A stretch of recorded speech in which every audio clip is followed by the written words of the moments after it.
네, 오늘 로마서 2장 25절부터 마지막까지 25절부터 29절까지 있을 겁니다. 그죠? 제가 읽겠습니다. 내가 이 율법을 행한 즉 할례가 유익하나 만일 율법을 범한 즉 내 할례가 무할례가 되었느니라.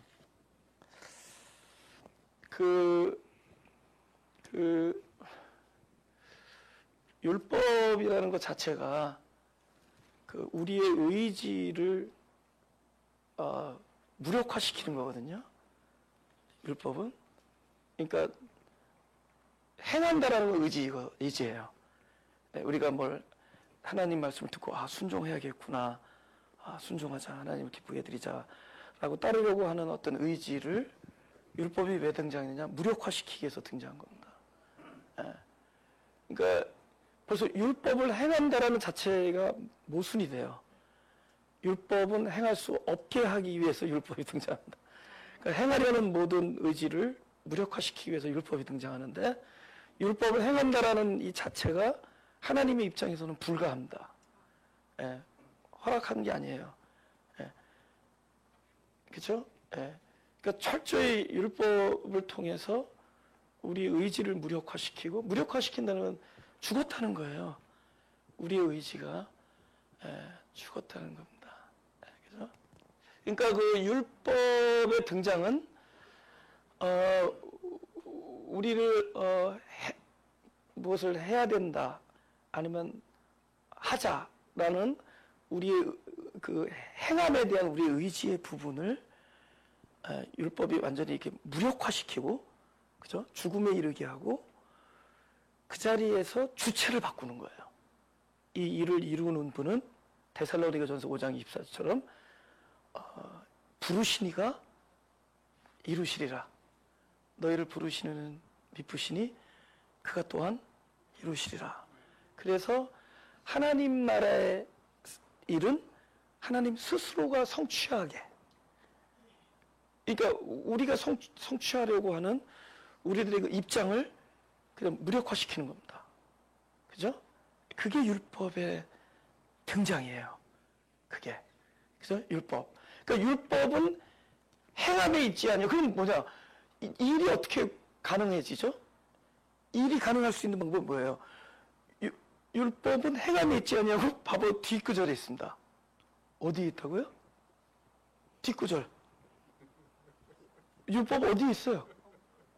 이게 참 모순되게 들리지 모르지만 율법은 범함에 있어요. 잘 생각해 보세요. 하나님께서 선악과라는 율법을 줬어요. 우리 계명을 줬어요. 이건 율법 전에 물론 계명과 같은 기능인데, 그죠? 그 법을 줬습니다. 최초로 법을 줬어요. 어떤 사람에게, 그죠? 그러니까 벌써 아담은 어떤 사람이냐? 하나님이 부르셔서 법을 준 사람입니다. 법을 줬어요. 그리고 이 법은 뭐를 하느냐? 하나님이 알았어요. 이 사람에게 이 법을 주면 이 사람은 이 법을 행할 수 없다는 것을 하나님 알고 계셨어요. 그 하나님 뭐를 알고 계셨죠? 이 법을 주면은 이 사람은 반드시 이 법을 범할 거라는 걸 알고 있었어요.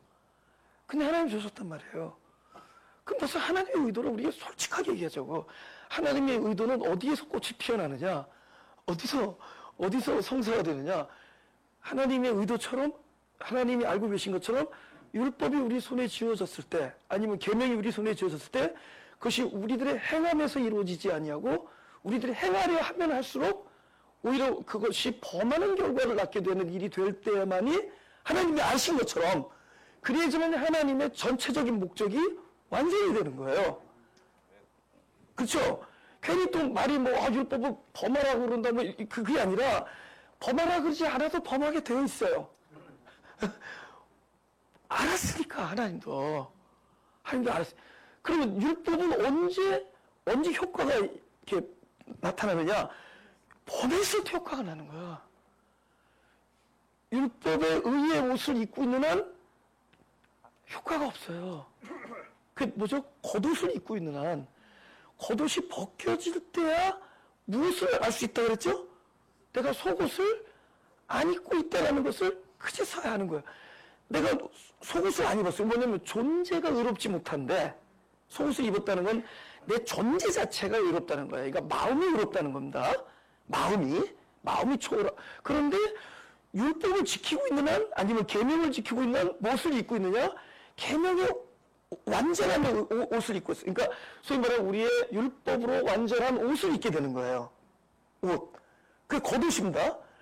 겉옷을 입으니까 속을 벗은 거를 본인도 몰라. 근데 속옷을 벗었다는 걸 언제 알 수 있느냐?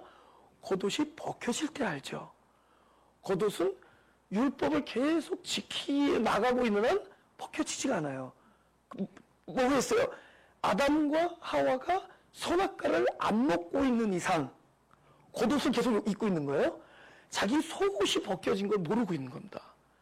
근데 아담과 하와가 그 하나밖에 없는 계명을 범할 때 뭐가 벗겨져요?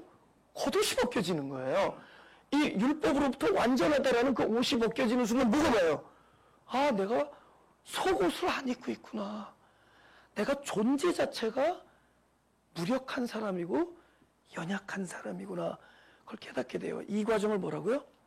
율법으로부터의 죽음이다. 이럽니다. 할렐루야. 이 과정이 율법부터의 죽음입니다.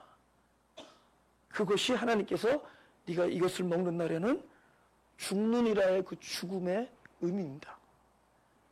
예. 딱 원칙이에요. 원칙이죠? 그 죽음, 그죠? 먹는 순간 어떤 걸 경험해요? 율법에 대한 죽음을 경험해. 계명을 어기고 있잖아. 그러니까 먹어서 죽음이 온 게 아니라도요. 생명이 아직 없으면 죽음이에요. 이것에 온전한 생명이 들어가지 않으면 아직 죽음이에요. 예. 근데 그러면 율법이 죽이는 죽임은 뭐예요? 이것에 온전한 생명을 집어넣어 주기 위한 죽음이에요. 할렐루야? 그러니까 온전한 생명을 집어넣어 주기 위해서 살리기 위해서 율법으로 죽임을 당하게 하는 거예요. So far, so good? 율법으로부터 죽임을 당하면은 이제 뭘로 살아요?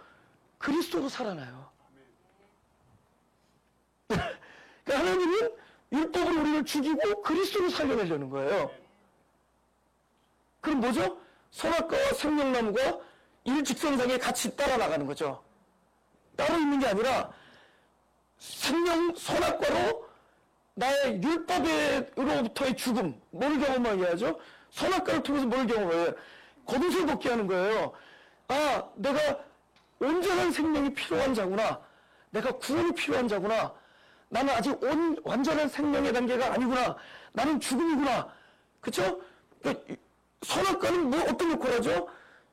살리기 위한 죽음을 허락해요.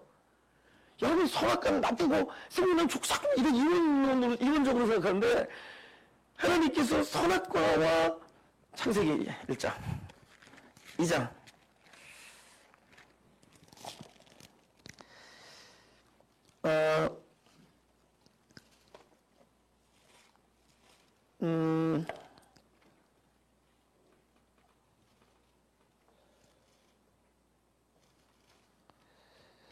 (9절) 2장 9절 여호와 하나님이 그 땅에서 보기에 아름답고 먹기에 좋은 나무가 나게 하시니 동산 가운데에는 생명나무와 선악을 알게 하는 나무도 있더라. 그 다음에 또 16절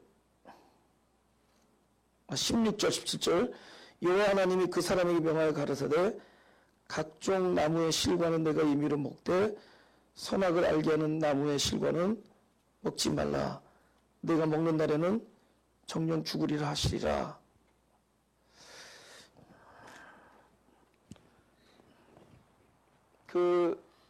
이 창세기 2장에 나와 있는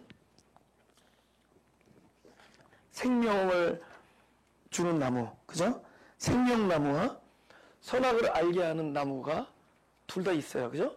둘 다 있는데 그 나무가 우리 생각에는 예를 들어 여기 기둥이 두 개 있잖아요. 여기 생명나무 있고 선악을 알게 하는 나무가 있고 두 개가 따로 있는데 사람이 이 나무는 하나님께서 먹지 말라. 이 나무를 먹는 날에는 죽으리라. 그랬다면은 바보가 아닌 다음에야 이날 와서 먹지. 제목도 좋잖아. 생명과. 그죠? 사망과가 아니죠. 생명과잖아요. 근데 왜 이것을 먹었느냐를 생각해 보라는 겁니다. 절대로 생명적인 것은, 그리고 참된 실존은 우리들의 눈에 쉽게 보이거나 만져지거나 또 가까이 있지 않다. 할렐루야. 우리가 돌아보는 것은 보이는 것이 아니요, 그죠?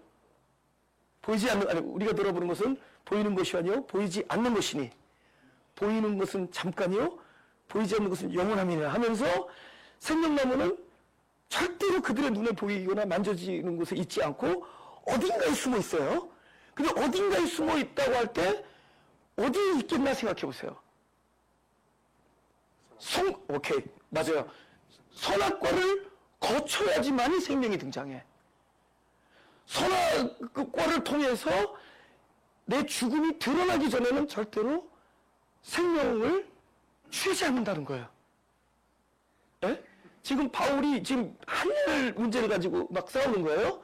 근데 사실 당대 뭐야? 율법의 문제를 싸우는데, 율법이 얼마나 질긴지 지금 2000년이 지난 오늘도 이 똑같은, 내가 볼 때는 제가 볼 때는 똑같은 문제가 아직도 있어요. 율법이 그렇게 강하게 아직도 지금 무섭게 있습니다. 왜 문제 있느냐? 선악과, 우리는 전부 선악과 앞에 경험해요. 그죠?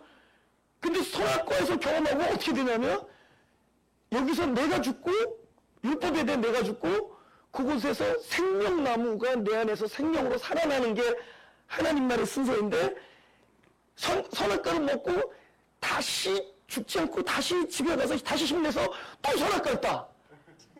또 먹고 부활하고 또 다시 선악과를 따고 있어요. 내가 죽었는데 죽음을 인정하지 않고 내가 다시 부활해서 또 다시 선악과를 도전해. 끊임없이 도전하는 거예요. 이 율법은 왜 우리한테 주어졌다고요? 죽음을 통해서 생명나무까지 가게 해야 돼.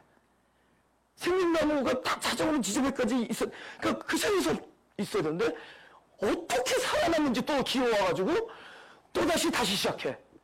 또다시 선악과. 그 어디까지 진행이 안 되느냐? 생명나무까지 진행이 안 돼요. 그쵸? 왜? 선악과 뒤에 그 안에 생명나무가 숨어 있는 걸 모르고 따로 있다고 생각해. 그러니까 선악과를 먹으면서 아직도 죽음을 경험하지 않고 생명을 찾아간다고 내 힘으로 찾아가는데, 내 힘으로 하는 모든 것이 선악과를 먹고 있는 거예요. 내 의지를 발동하고 내가 이걸 듣고 내가 하겠다고 하는 모든 것들이 똑같아 보이는데 생명나무를 먹고 있는 것 같은데, 그게 선악을 알게 하는 열매를 먹고 있는 거라는 거죠. 이 문제가 지금 2000년 동안 이 사슬을 끊어줘야 돼. 예? 죽음을 반드시 경험해서 이것을 먹는 날에는 죽음이라. 그 죽음은 어떤 죽음이에요? 살리겠다는 죽음이에요. 사는 사람이 선악과 먹어서 사망이 이런 게 아니라, 아직 완전한 생명이 안 된 자를 선악과를 통해서 완전한 죽음에 이르게. 이 죽음은 어떤 죽음이냐? 나는 완전한 죽음이지만 생명이 살아나는 죽음이에요. 누가 살아나죠? 그 지점은 그리스도가 살아나는 죽음이야. 살리겠다는 죽음이에요. 다시 살려놓겠다는 죽음입니다. 무엇으로? 그리스도로. 근데 우리가 뭐가 살아나죠? 내가 먹고 내가 죽고 내가 또 다시 살아나고, 내가 먹고 내가 죽고. 그 예수가 부활할 시간이 없어 지금. 내가 계속 부활하고 있으니까. 내가 죽고 내가 살아나고, 내가 죽고 내가 살아나고. 하여튼 잘 기어나오고 잘 살아나오고 있어. 그 문제입니다. 그래서 이 문제에 대해서 지금 이제 로마서부터 얘기가 나오는 거예요. 지금도 마찬가지다. 할렐루야? 말씀이 살아나는 거예요. 말씀이. 네. 가죠. 다시 로마서.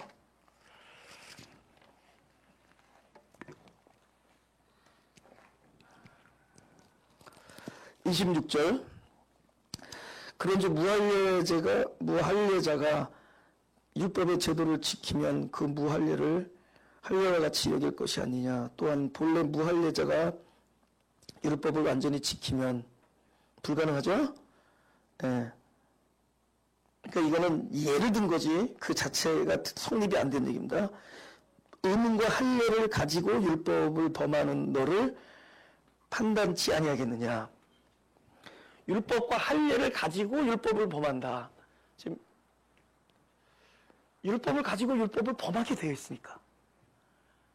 율법을 가진 자들은 율법을 가지지 않은 자들은 범할 법이 없죠. 율법을 가졌으니까 율법을 범하는 거예요. 지금 너는 율법을 가진 자가 왜 율법을 범하느냐를 책망하는 얘기가 아닙니다. 우리 생각에는 이 말의 뉘앙스로 봐서 너는 율법을 가진 자가 왜 율법을 범해서 율법받지 아니하는 자들이 율법을 지키는 사람들이 혹시 나타나면 그 사람들에게 너는 판단받고 책망받는 자리에 있느냐라고 호통치는 내용 같지만 이 말씀을 잘 들어보면은 율법을 가지지 않은 자는 범할 법도 없어요. 누가 범할 법을 율법을 가진 자니까 율법을 범하고 있다라는 거죠. 예? 근데 법은 뭐라고요? 범할 걸 알고 주신 게 법이에요. 아까 제가 어떤 분하고 식사하다가 제가 내 자랑을 좀 역시 했죠. 저는 직관이 좀 생긴 것 같다고. 영어로 인투이션이라죠. 직관.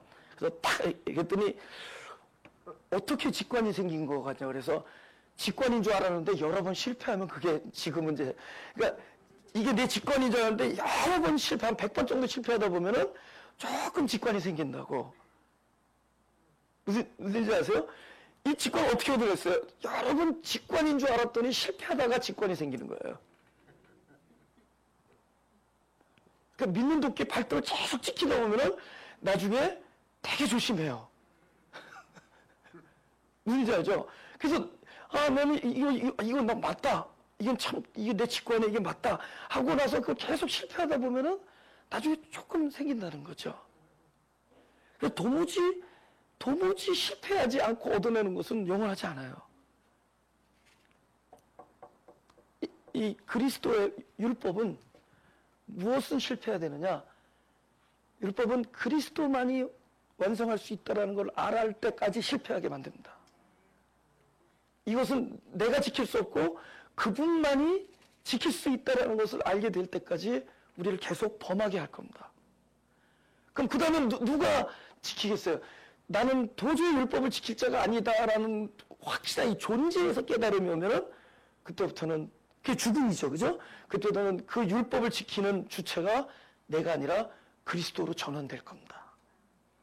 이게 복음의 실체예요. 이 실체가 되게 중요한 얘기예요.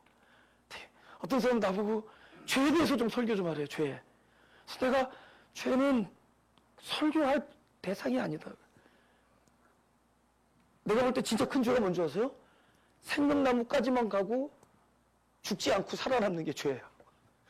아니 선악과 먹고 안 죽는 게 죄야. 내가 볼 때 선악과 먹어서 죽어야지 되는데 그 하나님 의도대로 되는데 선악과 먹고 다시 살아서 또 선악과 따고 있는 그게 진짜 죄예요.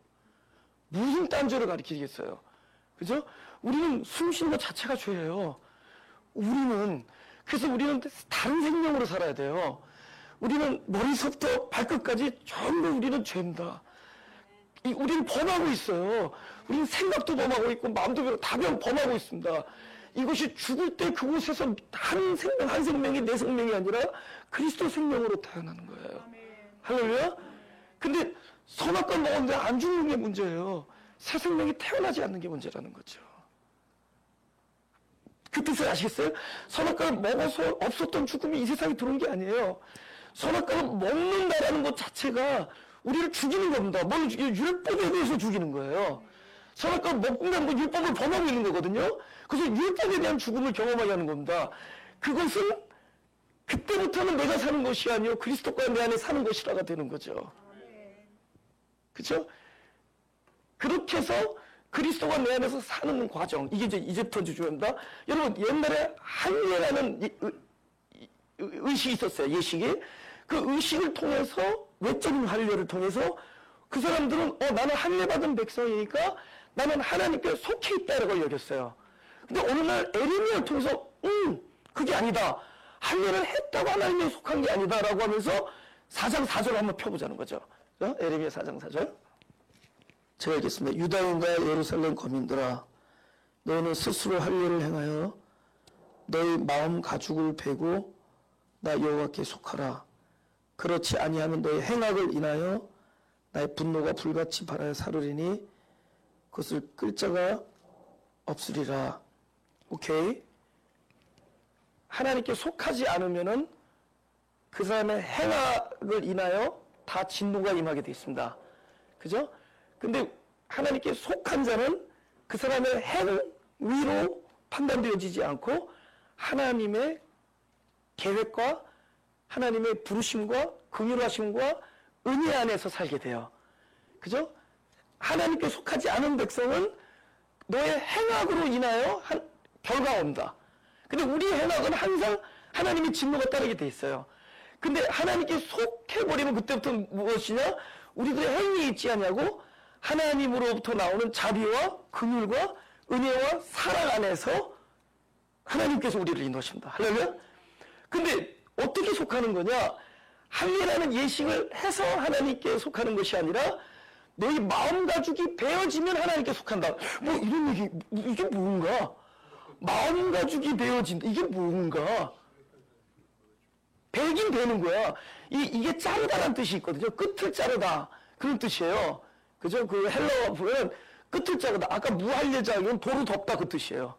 그래서 여러분, 그 떡 맡은 관원장이 하나님의 그 다 드러난 그 은혜 있잖아요. 바로의 술잔이라든지, 그 포도즙이라든지, 그 다음에 하얀 떡, 하늘에서 내려온 그리스도, 이 드러난 하나님의 영광, 속사람의 영광만을 의지해서 살아야 되는데, 거기에 자기 정성과 노력을 덮어버려요. 막 구운 식물, 각종 맛있는 양념, 쌈장 뭐 이런 걸로 막 덮어버리는 거예요. 에? 아, 내가 갑자기 쌈장, 오늘 아침 쌈장 먹고 막 이런 걸로 막 덮어버리는 거예요. 그 하나님의 영광을 도로 덮어버려요. 내 노력이. 그게 무할례잖아. 그 뜻입니다. 근데 할례라는 거는 자르는 거예요. 그럼 어린아이 그때 양피를 베면 어떻게 되겠어요? 속살이 드러나잖아요. 그러니까 뭐냐면 하나님께서 우리 안에 하나님의 무엇인가를 집어넣어줬을 때 그 무엇인가가 드러나는 게 하나님 백성의 삶이에요. 그게 영광의 삶이고. 할렐루야? 그러면 뭐예요? 항상 덮어있는 우리가 배임을 당해야 되죠. 그럼 배임을 당하면 당할수록 뭐가 드러나냐? 속사람의 영광인데, 근데 속사람의 영광은 원래 안 보이는 거예요. 근데 안 보이는 게 보이게 된다고. 내가 보는 건 눈으로 보는 게 아니라 안 보이는 게 보이게 된다. 뭐냐? 몰랐던 거를 알게 돼요.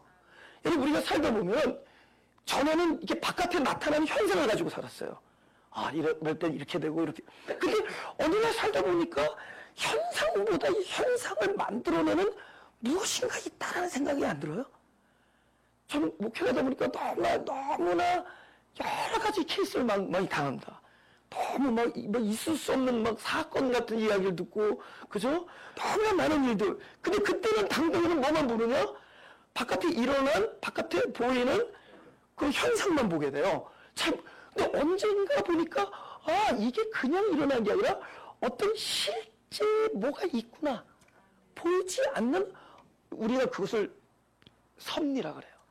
또 하나님의 어떤 진리의 세계의 어떤 질서. 지금 지구 온난화돼 이것도 어떤 물질 세계의 어떤 질서. 여태까지 이렇게 돼서 어떤 질서 안에서 공식 안에서 지금 막 이런 일이 생기잖아요. 그래서 막 북극에 막 눈이 녹는다든가 이게 그냥 된 게 아니라 어떤 공식에 의해서 이런 일이 나타나기 시작한 겁니다. 그럼 우리의 예수 믿는 사람의 삶 이런 현상들도 어떤 보이지 않는 어떤 하나님의 섭리와 질서와 흐름 속에서 이게 나타난 거예요. 그러면 할례라는 건 뭐냐? 믿는 사람 속에는 그 보이지 않는 질서, 저는 이거를 실제라고 얘기해요. 실제. 영어 리얼리티. 다른 말로 실존. 뭔가 있다는 거예요. 뭔가 있는 것. 이건 생명입니다. 할렐루야. 하나님부터 나오신 것이고 바로 당신이 거예요. 당신을 집어넣어 준 거예요. 이것들이 드러나는 것. 그분께 속한 자들은 그런 것들이 계속 바깥으로 드러나면서 살아요. 본인이 그걸 깨우치면서 아, 이런 질서가 있구나, 이런 게 있구나, 이게 빛이 이건 하나님의 무엇이구나라는 걸 계속 보면서 살아요. 그거 뭐죠? 그 드러난 거를 우리가 영광이라고 그래요. 영광, 복사, 하나님의 그 속 내용이 드러난 거예요. 그 드러났다는 게 현상적으로 드러나는 게 아니라 진리 안에서 깨달아지는 거예요. 할렐루야. 그럼 오늘 이 할례를 통해서 도대체 이 실제가 드러나는 일, 왜 이런 일들이 벌어지는, 이런 이 실제가 드러나기 위해서 우리에게 증거들을 준 것들을 몇 가지 한번 나눠보겠다는 거죠. 할례와 연관해서. 할렐루야? 일단 고통의 문제가 있습니다.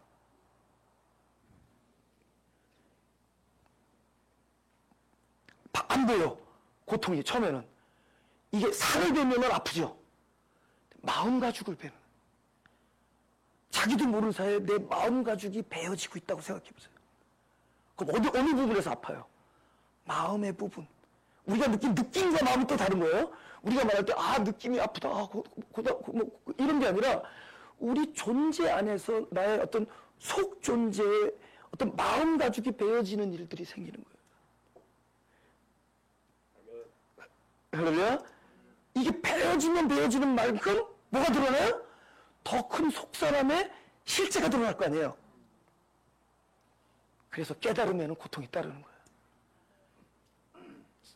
고통이 따르는 거예요. 깨달음 자체가 고통이 수반될 수밖에 없다. 왜냐하면 깨달음은 나의 의도를 찾는 것이 아니라 하나님의 숨어놓은 비밀들이 자꾸 드러나게, 더 마음 가지고 베는 것이 더 커지고 더 깊어지고 더 강할수록 더 많은 실제가 깨달아진다. 그래서 우리는 마음 가죽이 베어지는 고통을 누가 알고 있어? 우리 존재가 그걸 느끼고 있는 거예요. 뭔지 모르는데. 할렐루야. 여러분, 이건 약간 다른 예인지만, 미술 작품, 그림 작품이 막 당대 환영을 받는 사람 속에서 나온 작품들이 아니에요. 굉장히 고독하고, 굉장히 외롭고, 굉장히 고난당하고, 헐벗고 추운 자들이 막 어떨 땐 정신병자 미치광이 소리 들어가면서 가족한테 버림당하고 이런 사람이 거기서 그려낸 작품이 나중에 시간이 지나가니까 그 안에 엄청난 메시지가 있는 거예요. 에? 고통이라는 것은 반드시 수반됩니다. 그게 뭐냐면 우리의 마음 가죽을 베는 거예요. 근데 누구에게? 하나님의 실제, 하나님이 실제로 우리 안에 집어넣어 준 것을 우리에게 계속 보여주고 깨닫게 해주고 알게 해주기 위해서는 계속 가죽이 베어진다. 이게 할례받은 백성들의 삶이에요. 할렐루야. 그런 일이 생깁니다. 그 다음에 더 중요한 거. 1장, 마태복음 1장 23절 제가 읽겠습니다. 보라, 처녀가 잉태하여 아들을 낳을 것이요 그 이름은 임마누엘이라 하리라 하셨으니 이를 번역한즉 하나님이 우리와 함께 계시다 함이라. 오케이? 우리가 말로는 그럴 수 있어요. 나 하나님이 함께 하셔. 우리가 느낌으로도 그럴 수 있어요. 나 하나님이 함께 하시는 것 같아. 근데 이게 조속으로 변해. 기분 좀 하나님 함께 하는 것 같은데 어떨 때 하나님 떠나시는 것 같아요. 그러니까 우리 말하는 건 믿지 말라는 거죠. 또 여러분이 긍정적인 말 한다고 하나님이 안 계시다고 쇽 나타나고 그러지 않아요. 하나님 실제로 함께 계세요. 근데 우리는 우리 느낌대로 하면은 나는 하나님 함께 계셔. 그건 자기만 그렇게 도취되는 것 뿐이에요. 또 나는 하나님 함께 아닌가 봐. 그건 자기 기분입니다. 우리의 말이나 느낌이 있지 않아요. 그죠? 실제로 계십니다. 실제. 그래서 그 히브리서 11장 6절에는 하나님을 기쁘게 하는 자, 쉽게 말하면 믿음이 있는 자들, 그들은 뭐예요? 하나님이 계신 것과 그를 찾는 이에게 상 주시는 힘을 믿어야 할 것이나 이렇게 얘기해요. 거기서 하나님이 계시다라는 거, 이게 굉장히 큰 단어입니다. 진정한 실제 하나님이 함께 계시다. 이게 임마누엘이에요. 사람은 야곱으로 출발합니다. 그러다가 어느 날 하나님의 간섭하심과 환도뼈의 깨짐을 통해서 어떤 사람으로 변하죠? 네 글자로 바뀌죠. 이스라엘이 되죠. 그리고 이스라엘의 삶을 살아가면서 나중에 그 사람의 삶을 딱 네 글자로 말하면 임마누엘의 삶이 돼요. 야곱으로 출발해서 이스라엘로 가서 임마누엘이 되는 겁니다. 그 하나님이 실제로 함께 계시는 거예요. 이게 한예배던 백성이에요. 여호와께 속한 백성들입니다. 하나님이 함께 하시다. 근데 문제는 하나님이 함께 계신다라는 이 실제 상황이, 실제가 보여요, 안 보여요? 느낌대로는 하지 말고 안 보인다라는 거죠. 그죠? 하나님이 계시다라는 것, 이거는 굉장한 실제입니다. 그러니까 임마누엘의 삶이 하나님께 속한 자들의 삶이에요. 그러면 임마누엘은 하나님이 그냥 우리 안에 뭐 인격화된 하나님만 생각하지 말고, 하나님은 진정한 어떤, 내 이런 단어를 잘 쓰는데 진정한 실존으로 보란 말이에요. 그분은 어떤 질서로도 계시고 공식으로도 계시고, 그죠? 우리 안에 엄청난 어떤 이게 동양적으로 하면 어떤 영적인 기능도 계시고 능력으로도 계시고 또 인격으로도 계시고.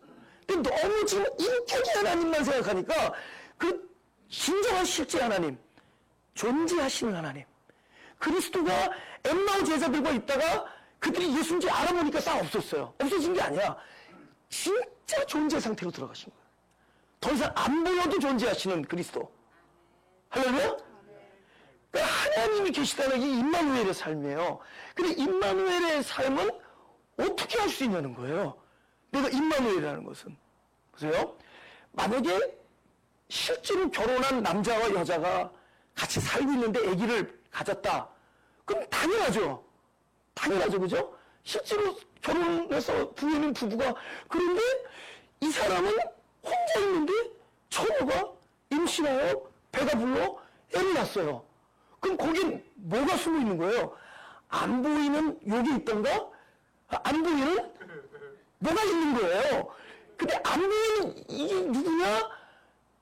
여기서 말하면은 하나님, 보이지 아니하는 하나님의 생명과 계속 결탁하면서 사는 거야. 보이지 아니하는 하나님과 사니까 처녀가 잉태하는 거예요. 그분은 계시지만 보이지 아니하는 신랑이야. 너 신랑 관계가 어때? 난 신랑 있다. 단지 그분은 투명 하나님이야. 그분은 안 보이셔. 그분은 계셔. 어떻게 안 보이는데 계신지 어떻게 알아요? 그분과의 동침을 통해서 잉태해서 낳는 새 생명을 통해서, 새 생명을 보면 뭘 하는 거예요? 보이지 아니하는 신랑 하나님과의 영적 결혼이 이루어지고 있다라는 것. 이 사람은 하나님과 함께하는 사람이다. 이 사람은 임마누엘이다라는 것은 몰라요. 지금 결과로 알아요. 근데 결과로 새 생명을 낳기 전에 먼저 어떤 일이 생겨요? 잉태하는 고통을 더해. 전혀 예상하지 아니했던 잉태하는 고통, 그다음 영적 참된 생명을 낳는 해산의 고통이, 도대체 왜 예수 믿는 사람들이 이런 고통이 따르냐? 이것은 임마누엘의 증거야. 실제, 보이지 않는 실제를 증명하기 위한 거룩한 고통, 잉태의 고통, 새 생명을 낳는 고통은 보이지 않습니다. 하나님이 함께 하심도 보이지 않지만 하나님이 함께 하시기 때문에, 임마누엘 하시기 때문에 늘 처녀 잉태를 한다는 거죠. 우리는 처녀예요. 보이는 남편이 안 보여요. 남편이 안 보여요. 왜? 보이지 아니하는 진리 속에 계시니까. 그분과 우리는 늘 영적으로 결혼합니다. 그리고 늘 그와 함께하기 때문에, 늘 그와 동침하기 때문에 새 생명을 잉태하게 돼 있어요.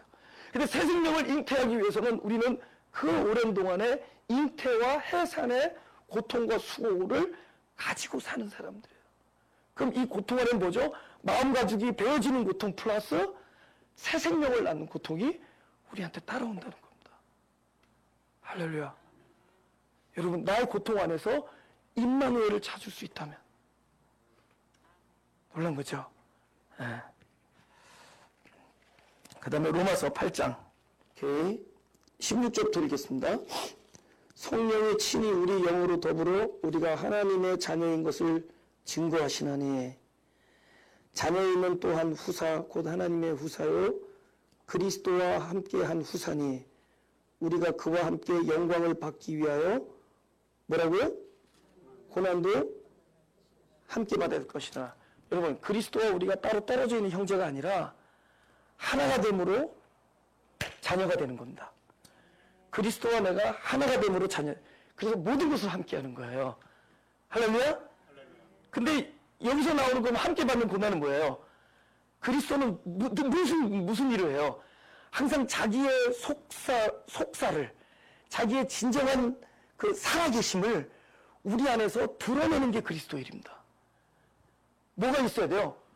고난 속에서 드러나요.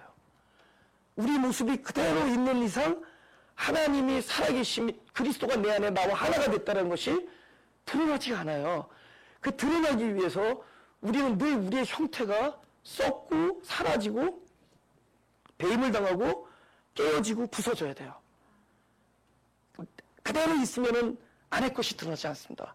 그래서 우리의 형태가 부서지고 깨어지고 사라지고 변할 때 영광이 드러난다. 그리스도가 하나예요? 그리스도가 떨어져 있지 않아요? 마치 그리스도가 있고 내가 있어서 그리스도의 영광을 받아없어서 이게 아니라 우리가 하나님의 자녀가 됐다는 것은 곧 그리스도가 내 안에 들어와서 나의 생명이 되어서 하나가 됐다는 겁니다. 근데 그리스도는 어떤 일을 하면 늘 자기의 진정한 존재하심을 드러내는 일을 해요. 그게 영광이에요. 그것이 누굴 통해 그럼 무엇이 항상 우리는 존재적으로 깨어질 수밖에 없어요. 이 존재가 이 그릇이 깨어지지 않는 한 안의 보배는 드러낼 수가 없어요. 이 주머니가 열려지지 않는 한 안의 보배의 영광이 드러날 수가 없어요. 이 옥합이 깨지지 않는 한 안의 향유가 바깥에 나갈 수가 없어요. 그래서 우리는 존재적으로 깨짐이 있어요. 그래서 함께하는 한 고난은 항상 있다는 거죠. 새 생명을 낳는 고통이 있고 마음 가지고 되는 고통이 있고 함께하는 고통이 있습니다. 그죠? 마치 이게 우리가 이건 뭐지? 당위적으로 내가 영광과 함께 받으려면 고난도 함께 받겠다 이런 차원이 아니에요. 영광이 함께 이루어지는 곳에서는 고난이 반드시 있어야 돼요. 고난을 통해서 영광이 드러나는 거니까. 주일날 그랬죠? 환도뼈가 깨지는 일 없이 그가 이스라엘이 되지 않습니다. 그가 이스라엘이 됐고 이스라엘이라는 축복을 받고 환도뼈가 안 깨지고서는 이스라엘이 되지 않고 항상 뭐만 하고 있다 야복강에서 계속 신음할 겁니다. 죽을 때까지. 근데 어떻게 돼요? 환도뼈도 깨지고 다리도 절면서 이스라엘도 동시에 얻는 거예요. 그러니까 고통과 영광을 한꺼번에 얻게 됩니다. 근데 이 영광은 고통이 없이는 얻어지지가 않아요. 반드시 환도뼈가 깨지고 나서야 얻어지는 거예요. 그러니까 우리는 함께 가는 겁니다. 그래서 그분께 속한 자들에게는 바로 이러한 일들이 있다. 왜? 이것이 실제가 있기 때문에. 그죠? 네. 다시 이제 본문 돌아옵니다. 28절. 대저 표면적 유대인이 유대인이 아니요 표면적 육신의 할례가 아니라 오직 이면적 유대인이 유대인이며 할례는 마음에 할지니 신령이 있고 의문이 있지 아니한 것이라. 이게 이제 보세요. 또 여기서도 우리는 자꾸만 의문과 신령을 반대로 보는데 우리가 선악과 생명을 반대로 보고 뭐 전에 말했죠. 빛과 어둠을 반대로 보고 여기도 신령과 의문을 반대로 보지 말라는 겁니다. 과정이에요. 다 과정이에요. 의문은 뭐 하는 거죠? 우리를 죽이고 죽은 곳에 그분이 오셔서 신령해지는 겁니다. 아멘? 의문이 나를 죽이고 의문은 뭐예요? 율법이잖아요. 글로 쓴 문자잖아요. 문자가 나를 죽이고 죽은 곳에 그분이 찾아오셔 살아나면 그게 신령이에요. 그죠? 그러니까 신령과 의문은 함께 가는 거예요. 그러니까 항상 먼저 나타나는 건 무슨 일을 하죠? 죽이는 일을 해요. 선악과가 우리를 죽이고 내가 죽는 지점에 그분이 오시면은 생명나무가 오면은 우리가 거듭나는 겁니다. 그렇죠? 그러니까 이게 뭐냐? 구약시대 때 뭐를 보여줬나? 전부 모든 게 예표를 보여준 거예요. 앞으로 이런 일이 될 것이다. 그래서 그들이 의식을 합니다. 할례를 하고. 근데 지금 이제는 그리스도가 실제로 우리 안에 오셨잖아요. 율법으로 이스라엘 역사는 다 문을 닫습니다. 뭐야? 이스라엘 역사는 율법에 의한 죽음. 이게 이스라엘 역사예요. 율법으로, 그래서 그들은 죽음을 면치 못한 겁니다. 그 확실하게 죽여준 분이 예수님이 오셔서 산상수에서 완전히 확실하게 죽여버렸죠. 그죠? 완전히 심판을 내려요. 근데 그 예식에 있다가 예식을 우리가 이 예식이나 예표는 어떤 일이 있을 것이야 상징한다, 뭘 의미한다, 여기까지 와요. 깨달음이 있어요. 근데 깨달음보다 더 중요한 게 뭐라고요? 리얼리티, 실제 그 일이 내 안에 벌어지는 게 훨씬 중요한 거예요. 깨달음 없어도 상관없어요. 근데 이 사람 깨달음까지 있어도 실제가 안 오는 부분이 있어요. 그분을 뭐 하는 것은, 내가 고통이 오는 것은 마음의 할례를, 마음의 가죽을 베는 것이요, 마음의 가죽을 베면 이건 여호와께 속하는 일이다라고 깨달음은 있지만 실제로 마음의 가죽이 베는 일이 없으면 아무 일 없죠. 실제로 임마누엘의 역사가 없어. 그러니까 뭐든지 어디까지 가는 거냐? 실제까지 가야 되는 거예요. 이게 지금 여기서 말하면은 더 이상 예표나 깨달음이나 의미 있지 않고 실제 한면으로 들어가는 거예요. 실제. 그래서 여기서 신령과 마음이라는 단어가 등장하는 거예요. 로마서가 이제 본격적으로 마음과 신령이라는 단어가 나와요. 여러분 신령 이런 거 아닌 거 알죠? 이건 잠령이에요, 잠령. 이런 거령 말고 신령. 이게 진짜, 그러니까 실제로 들어가, 실제. 그 일이 내 안에 이루어지느냐. 이게 중요한 거죠. 오케이. 실제로 들어간다. 성경 하나 찾아보겠습니다. 계시록 5장. 다 같이 읽어볼까요? 시작. 내가 봄에 보좌에 앉으신 이의 오른손에 책이 있으니 안팎으로 썼고 일곱 인으로 봉하였더라. 오케이. 거기서 무슨 책이게요? 생명이, 그죠? 결국 그분의 말씀이시겠죠. 그죠? 또 이렇게 말하면 성경이겠죠. 그죠? 그런데 성경이 뭐가 있다? 안팎으로 써 있다는 거예요. 안과 밖으로 써 있다는 겁니다.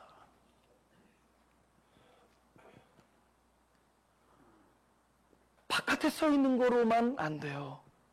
그럼 안에 써 있는 건 뭐죠? 실제로 그 바깥에 써 있는 말씀이 사람 마음에 새겨지는 순간 안에 써 있다 그런 거예요.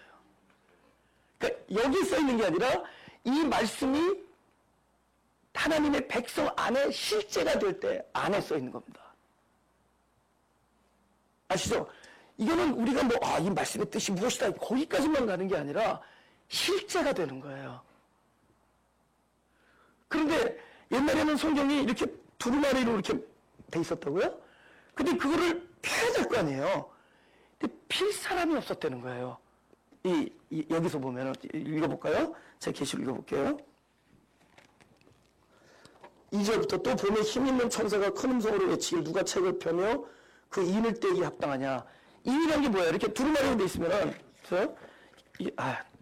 두루마리가 돼 있으면, 이렇게 둥그레 이렇게 캘린도 들어가 있으면, 이걸 열어보려면은, 이게 맨 끝을 뭔가 이렇게, 지금으로 말하면 용줄 거라면 테이프를 붙여놨을 거 아니에요. 그러니까 그 테이프를 쫙 찢어야지 잘 열릴 거 아니에요. 그죠? 그러니까 옛날에는 어떤 방식이었는지 모르지만은, 하여튼, 지금보다는 더 단단하게 붙여놨을 겁니다. 그럼, 인을 떼려면 어떤 일이 벌어져야 돼요? 그 책의 부분이 어떻게 되겠어요? 찢어지고, 부서지고, 아프죠? 이제 보세요. 3절.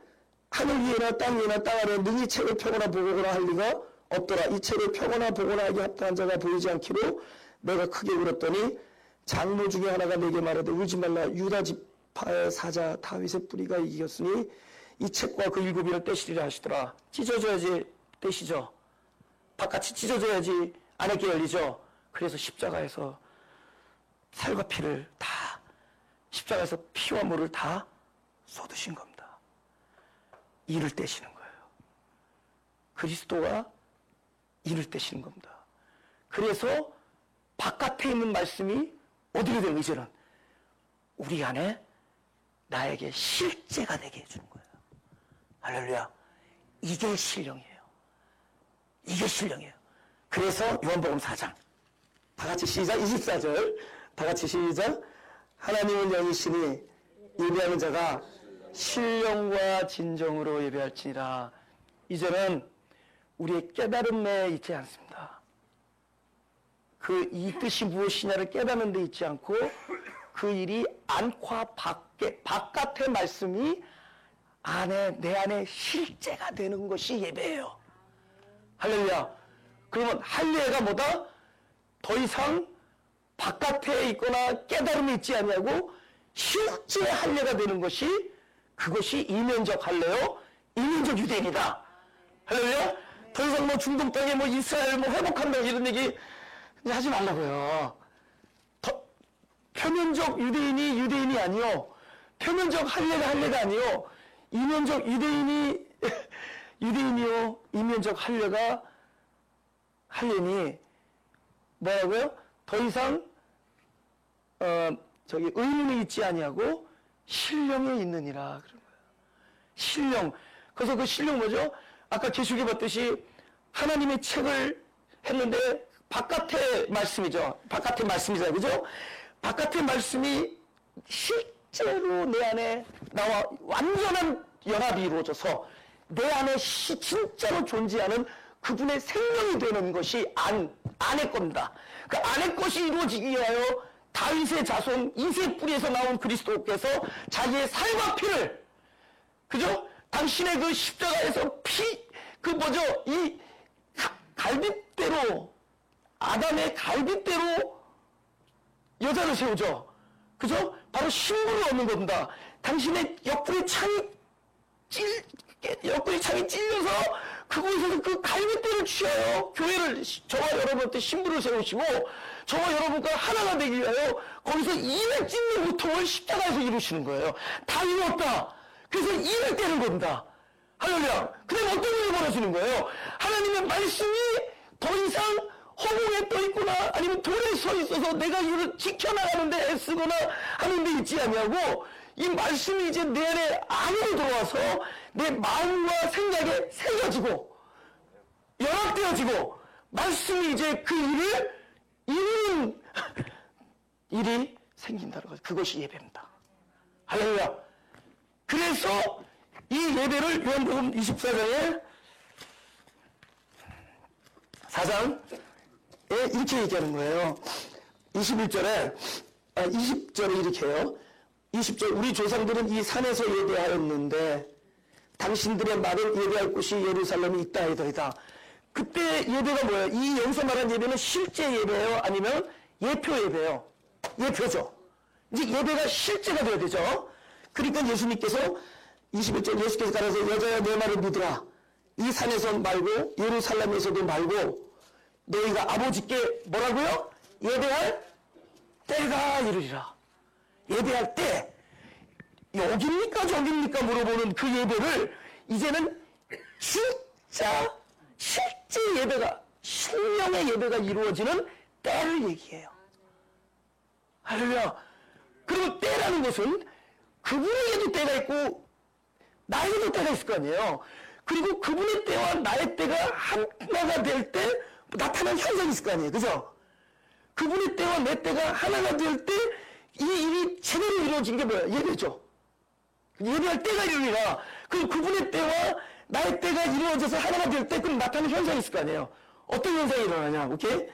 22절 지금 요한복음이었죠. 4장 22절 너희는 알지 못하는 것을 예배하고 우리는 아는 것을 예배하는 이는 구원이 유대인에게서 본인 나라예요. 구원이 나에게서 남이니라.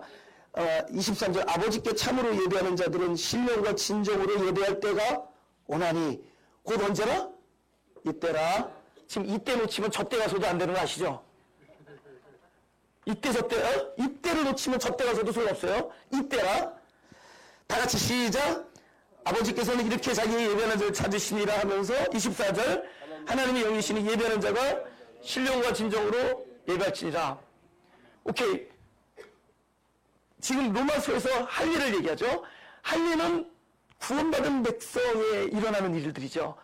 그러면 할례는 이제는 실제로 일어나니까 보이는 데 있지 않아요. 그죠? 우리가 아이들이 태어나서 8일 만에 이런 데 이런 할례가 아니라 이제는 실제 할례가 일어나죠. 근데 실제 할례가 일어난다는 것은 곧 그분께 속하는 일이요. 그분의 입장에서는 바로 나에게 와서, 죽음에 와서 부활이 일어나는 지점이죠. 부활이 일어날 때죠. 그분이 부활하실 때죠. 죽은 자들 가운데서 일어날 때죠. 그들이 죽음을 찾아갈 때죠. 그리고 우리에게 현재 이 신령과 진정으로 예배하는 때, 그리고 그분이 나에게 찾아와서 부활이 되어지는 때, 그 때면은 우리에게선 마음에 어떤 일이 일어날 거 아니에요. 보이지 않는 세계에서. 그것이 어떻게 드러나겠어요? 이 말씀드립니다. 아니요, 그건 나중이에요. 현재 그분이 나를 찾아오는 때, 여러분, 보세요. 아브라함이 하나님과 언약을 이루어요. 에? 하나님, 나에게 언약의 증거 주십시오. 약속을 하도 하시니까 도대체 증표로 달래는 거야. 오케이, 동물 잡아. 그래서 동물들 다 해서 각을 떠가지고 서로 마주쳐도. 그래서 그분이 이렇게 혼자 지나가셨죠. 근데 아브라함이 거기서 어떤 구절이냐면 캄캄할 때 두려움이 확 임한다는 거예요. 근데 그 두려움이 두 가지의 일입니다. 첫째는 제가 말씀드렸죠. 율법을 지켜야 되는 사람들이, 물론 그때 당시는 율법의 시대는 아니에요. 그러나 그 안에 율법적인 마인드를 누가 갖고 있는 거예요? 왜냐하면 하나님의 백성들은 일단 선악과라는 것을 비롯해서 법을 받았단 말이에요. 그 율법 의식을 갖고 있다. 아, 이것을 내가 지켜야 되는구나라는 그 의식을 갖고 있었죠.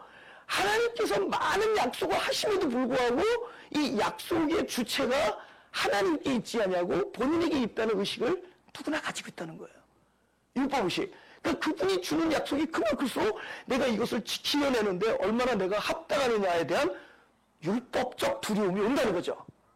할렐루야? 근데 진짜 두려움을 배우는 줄 아세요? 하나님의 언약이 이루어진다는 얘기는 그분이 지켜야 되기 때문에, 그래서 그분이 지켜야 하기 때문에 그분이 나의 생명이 될 때만, 그분이 나의 주체가 될 때만, 그분이 언약의 주관자가 될 때만, 그분이 언약을 혼자서 완전히 장악할 때 될 때만 하나님의 언약은 내 안에 성취가 된다. 그러기 위해서는 그 장소는 어떤 자리가 돼야 되죠? 나의 생명과 그분의 언약의 당사자의 생명이 완전히 바뀌는 지점이 돼야 되죠. 무엇에 대한 두려움이에요? 심판과 죽음에 대한 거룩한 두려움이 영적 실제, 마음의 가죽이 베어지는 하나님의 속한, 여호와께 속한 할례된 백성들에게는 심판에 대한 거룩한 두려움의 때가 온다는 겁니다. 근데 이 두려움은 거룩해요. 두려움이 있으면서도 죽음이니까 심판과 죽음에 대한 두려움이에요. 왜냐하면 나는 율법으로 인해서 심판과 죽음을 경험해야지만이 그분이 오셔서 내 생명이 되어주시고 주관자가 되어주시고 언약을 성취할 게 아니에요. 그러니까는 이 두려움은 일단은 내가 심판과 죽음 아래에 쓰는 두려움이에요. 근데 이 두려움은, 이 죽음은 죽음으로 끝나지 아니하고 새로운 생명으로 부활되는 죽음이잖아요. 여러분, 분명히 요 침을 맞으면은 지금은 따끔하지만 나중에 잘 된다는 걸 알아도 두렵죠. 알아도 두렵죠. 이거는 내가 더 잘 되는 일이라는 걸 알아도 당장에 내 안에 따끔한 침이 들어오고 두렵죠. 그러니까 우리가 이 심판과 죽음에 대한 두려움, 이건 율법으로 인해서 나 존재가 죽어나가는 겁니다. 근데 그 지점을 누가 와서 살 자리냐? 바로 그리스도의 생명이 오셔서 죽은 자 가운데서 다시 살아나시는 부활이 일어날 지점이에요. 근데 이 심판과 죽음에 대한 두려움인데 거룩한 두려움의 때가 우리 존재 안에서 순간순간마다 있어요. 이때가 언제인 줄 아세요? 신령과 진리로 예배드리는 때입니다. 그래서 이 예배, 그러니까 우리가 말하는 이 예배가 보라색 예배가 아니라 우리는 날마다 신령한 일이 우리 안에 벌어져요. 실제 상황이. 그분이 나와 함께 나의 생명이 되어주신 일들이 생겨요. 임마누엘의 일이 생기는 거예요. 근데 우리에게는 그런 자이기 때문에 이 죽음에 대한 거룩한 두려움을 아예 끼고 사는 거예요. 나 오늘 두려움에 대해서 연구 많이 했죠? 내가 하루 종일 두려워. 하루 종일 그 일이 나에게 벌어지는 거예요. 아유, 부를 때도요. 뭐가 두렵겠냐고, 뭐가. 근데 두려워요. 이거는 율법 앞에 내가 지금 죽음을 경험하는 두려움이에요.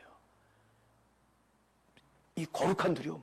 근데 이때가 곧 구원의 때예요. 구원이 그냥 앉아서 내가 그분이 오셔서 나를 살려줬구나 이런 구원이 아니라 우리는 그 구원을 이루려고 하는 것. 구원이 날마다 경험되어집니다.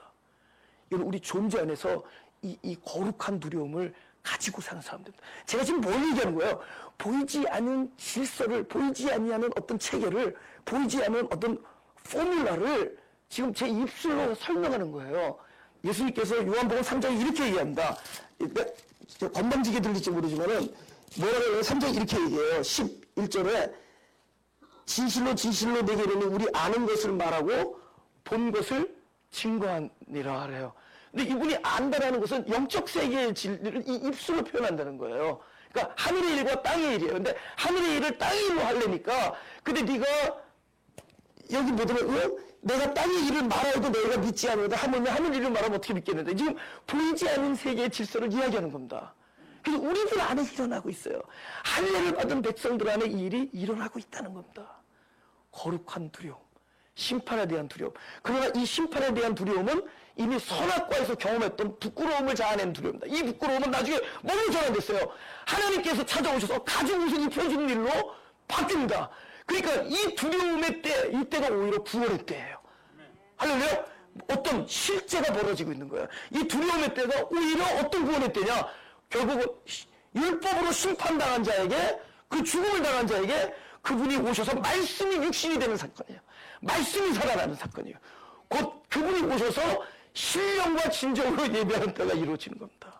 우리는 이 존재적 두려움과 어떤 그 공허함과, 여러분 공허하다는 게 뭐예요? 이거는 지금 공허라는 것 자체는 네거티브하지만 공허는 계속 어떤 소망이 있죠? 무엇인가 이 안에 계속 공급되어진다라는 일이 그냥 머릿속에 전제가 됩니다. 이게 알아요. 내가 배고픔을 느끼기 때문에 무엇인가 공급될 거라는 것을 이 존재가 깨닫고 있다는 거죠. 그러니까 내가 지금 심판에 대한 두려움을 느끼고 있다는 건 뭐죠? 이미 자기를 부인하고 있는 거예요. 부인되어지고 자기는 죽는 겁니다. 여기는 그리스도가 살아날 자라는 것을, 날 것이라는 것을, 그것이 어디서 내 돌에 있지 아니하고 의식이 있지 아니하고 내 마음에서 그 일이 일어날 거라는 것을 우리가 깨닫고 있다는 거죠. 이것이 고난과 잉태하는 고통과 임마누엘과 그다음 마음 가지고 되는 일과 영광이 드러나는 일과 함께 고난받는 일과 함께 영광이 드러나는 일과 그다음에 내 안에 신령과 진정으로 예배하는 일들이 다 고난을 통해서 증명이 되어진다. 이 고난 안에는 이 일들에 대하여 우리가 깊이 고민하지 말고 그 안에서 일하는 실제를 찾을 수 있는, 더 이상 표면적 신앙이 신앙이 아니다.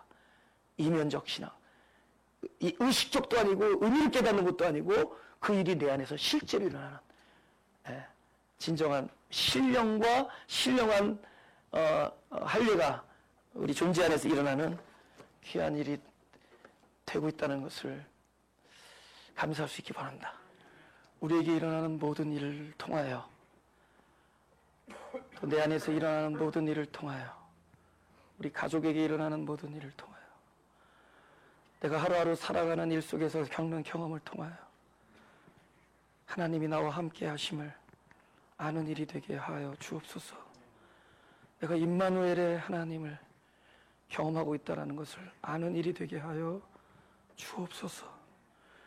우리의 삶이 예배하는 삶이 되게 하시고 신령과 진정으로 예배하는 일이 되게 하여 주옵소서. 더 이상 표면이 있지 않고 이면에 있으며, 더 이상 의문이 있지 않냐고 신령에 있으며 마음에 있는 일들이 되게 하여 주옵소서. 하나님의 말씀이 오면은 깨달음보다 더 깊숙이 나와 연합하는 일이 되게 하시고 그 일이 성취되는 일들이 되게 하여 주옵소서. 내가 때로는 두려움과 때로는 공허함과 때로는 고독함과 때로는 어떤 우울함과 큰 아픔과 염려를 경험하고 있을지라도 하나님께 속한 자에게 일어나는 모든 일은 결국은 생명이 탄생되는 일임을 알게 하시고 앞으로 일어날 일로 인하여 견딜 수 있게 하여 주옵소서. 견디는 일 속에 하나님의 일이 점점 더욱더 성취되어지는 가운데 우리가 늘 평화와 감사의 찬송을 드릴 수 있는 삶을 갖게 하여 주옵소서. 감사드리며 예수 그리스도 이름으로 기도드렸사옵나이다.